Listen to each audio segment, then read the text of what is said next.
Look, he thinks he and Putin are friends. He thinks he and Xi Jinping are friends. He said of Kim Jong Un of North Korea in his first term, he said, "We fell in love."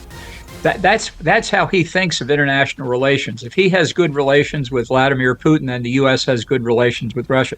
That's simply not true. These hard men know what they want for their country. We don't agree with it, but they know what they want.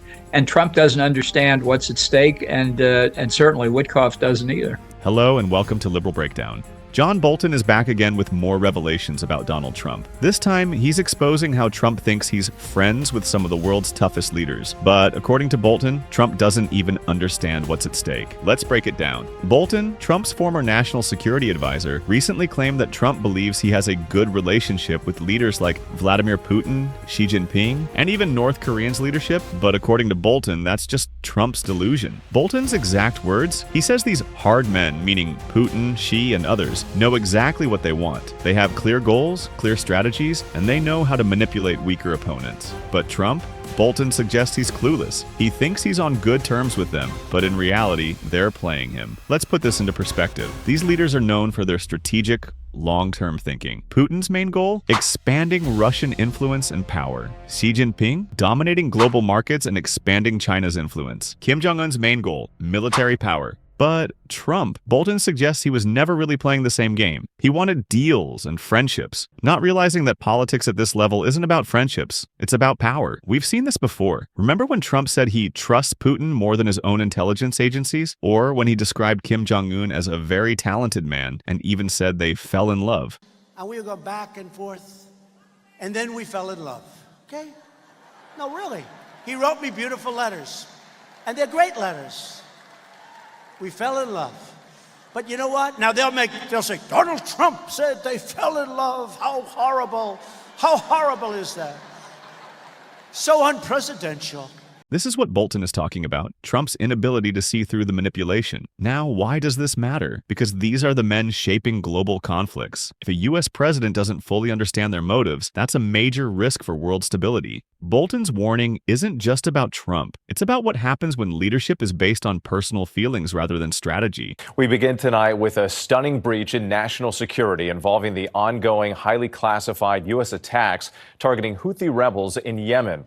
The details reportedly discussed openly over a group chat on the unauthorized Signal app among members of President Trump's national security team. A journalist mistakenly invited to the group. The U.S. bombing campaign against the Houthis now in its 10th day. The Trump administration targeting the Iranian-backed rebels who have long been threatening Israel and cargo ships in the area. The Atlantic now revealing its editor-in-chief, who was invited to join the group chat, says he was included on all the sensitive information hours before the military strikes began. Vice President J.D. Vance, Defense Secretary Pete Hegseth, top cabinet officials and national security leaders all texting about the plan.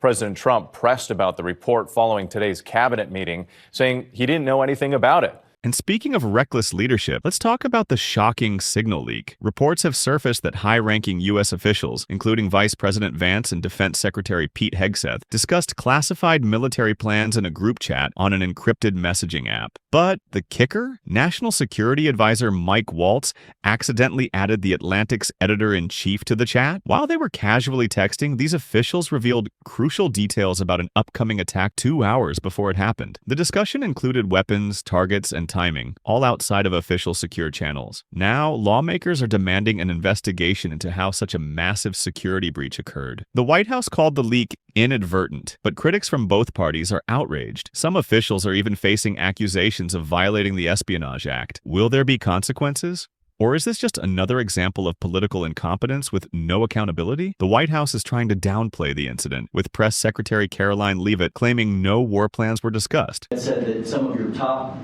cabinet officials and aides had been discussing very sensitive material through Signal and included an Atlantic reporter for that. What is your response to that?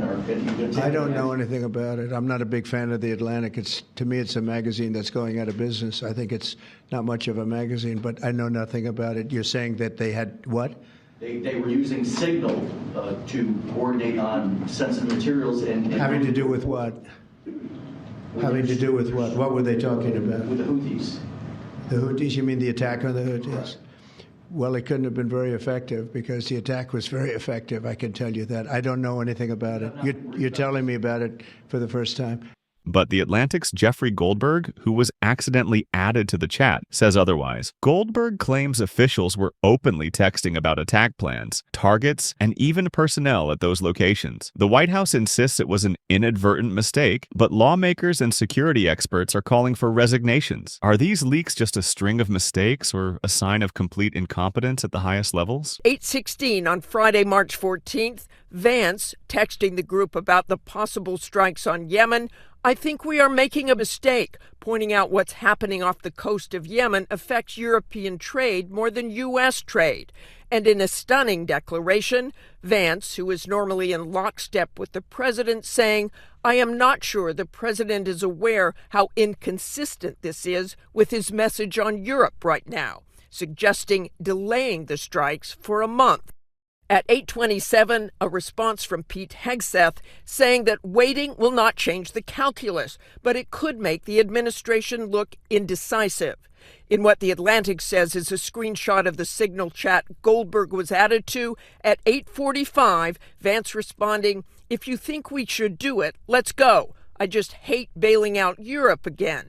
And then there's Vice President Vance's shocking remark in the leaked chat, I hate bailing Europe again. What did he mean by that? Some believe it was frustration over U.S. military commitments to NATO and Ukraine. Others see it as a sign that certain officials want to scale back American involvement in European affairs. Whatever the case, it raises new questions about America's role on the world stage. But that's not all. Let's take a look on the whole chat. Hegseth responding, I fully share your loathing of European freeloading. It's pathetic. The next day, March 15th, at 11:44, Hegseth posts a team update revealing the strikes would commence in 2 hours.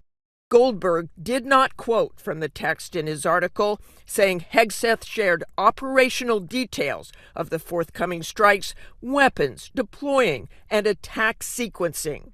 Goldberg simply waited to see if any of the information shared would actually happen.